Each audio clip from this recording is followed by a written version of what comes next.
All right, guys, let's talk about semi-automatic handguns, striker-fired and external hammer-fired weapon systems. Now, a couple of key definitions to keep in mind here, guys, are single action. So single action means that it has a shorter, lighter trigger press. So a trigger press is the amount of pressure needed for the trigger to go off. So the harder it is, then the more of a trigger pull or a trigger press that it actually is. The easier it is, then the less or lighter of a trigger pull or trigger press that it is. And it functions with a singular purpose, and that is to release the hammer on external hammer-fired weapon systems, to release that hammer forward. Remember, one movement of the hammer is a single action weapon system. Now, double action will consist of longer, heavier trigger presses. That's because mechanically it cocks the hammer and releases it forward. Two movements of that hammer upon one trigger pull. Two movements of the hammer, double action. That is also relevant to that condition 2, which we talked about in a previous module. And just to give you a bit of a display here, you can notice how the trigger here in double action is forward, and back here it's a little bit further back. And that's because when the hammer is forward, the trigger is also forward, because that's that increased amount of pressure that it needs to pull back on that hammer and then ultimately release it forward. If this hammer is cocked to the rear, then this trigger is going to also get slightly cocked to the rear, removing that increase of poundage in order to accurately, or in order to successfully release that hammer to fire that weapon system. And again, here you can see the difference where hammer's forward, trigger is forward. Here the hammer's to the rear, and you can see that that trigger is also to the rear. Now, when it comes to single action handguns, this means that they could only be fired in single action. They can only be loaded by cocking the hammer. So you won't be able to get around in the chamber unless that hammer is actually locked to the rear. Again, has a very light trigger press. They will have manual safeties on them because about 4.5 to 2 pounds of trigger pressure, and that thing's going off. That's very, very light. So I only really recommend these for experienced shooters. A lot of people will use them in competitions and stuff. We'll talk about advantages and disadvantages a little bit later on.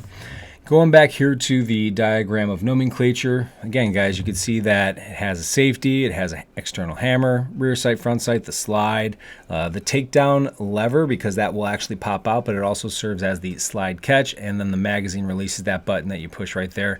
This one also has a grip safety, so it has kind of a dual safety mechanism, which is very good for single action weapons because they, again, have very light trigger pressure. Now, double action semi-automatic handguns, that means they could fire in either double action or single action. So they could be fired from double action with that heavy trigger pull, condition 2, to movements with that hammer, or they could be cocked back, the hammer could be cocked back, and they could be fired from single action. This is actually what occurs when you fire that weapon system. If this was an external hammer fired double action weapon system, I pull the trigger, it goes click, and then that slide is going to cycle due to the overpressure in the gas within that chamber. Now that hammer is already going to be locked to the rear. So it goes from firing in double action to single action, and then you can use a decocking lever, which puts the hammer back forward into double action, but it will not fire the gun.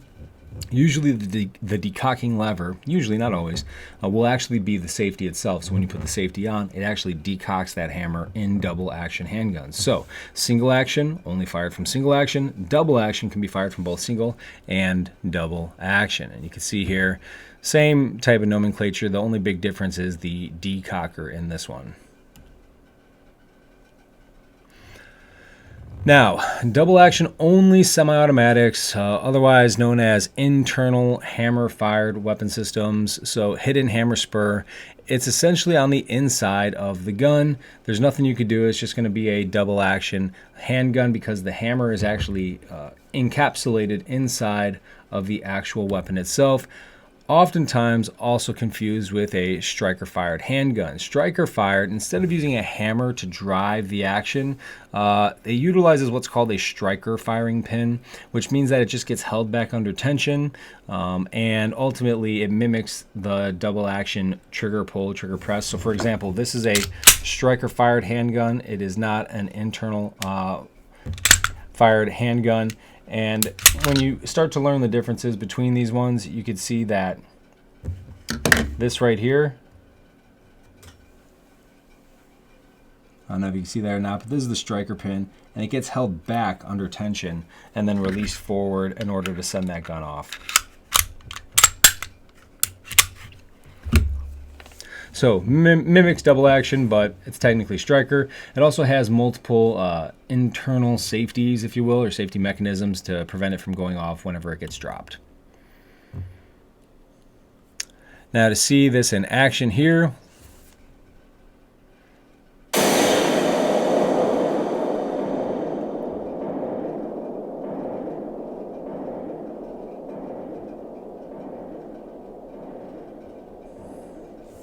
now my question to you is, what action is this handgun in?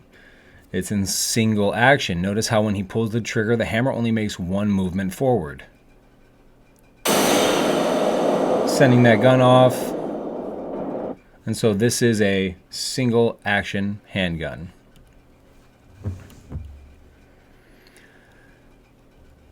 Here you can see that the gas expansion that takes place within that firing case, we'll play some other videos in a different module on this later, explain it in much more detail. But basically the majority of that gas, it's going to escape out the muzzle of the gun, pushing that projectile forward, as you see right there. But then that residual gas that gets pushed backwards following that path of least resistance is actually strong enough to push back on the slide, compress that spring, extract and eject that shell casing. But now that gas is gone, that spring tension is going to want to get relieved, and it's going to move that slide back forward into place, therefore chambering another round, ready to repeat that cycle all over again. We'll cover that in the cycle of operations in a different module. Again, here we have a striker fired handgun. Inside, these are the workings for the striker fired. You can see here's the firing pin and spring that is under tension. It gets released, strikes the back of that shell casing, which is the primer, and then that heat gas expansion takes place, ultimately pushing the projectile out. Rifling is the grooving within the barrel of your weapon. It helps to have that bullet travel more accurately and farther. It's like throwing a football versus a soccer ball without the rifling. And we've already talked about trigger safety and all this other stuff, and so just another little nomenclature breakdown there for you guys. So in the next module, we'll talk about revolvers, and I will see you guys there.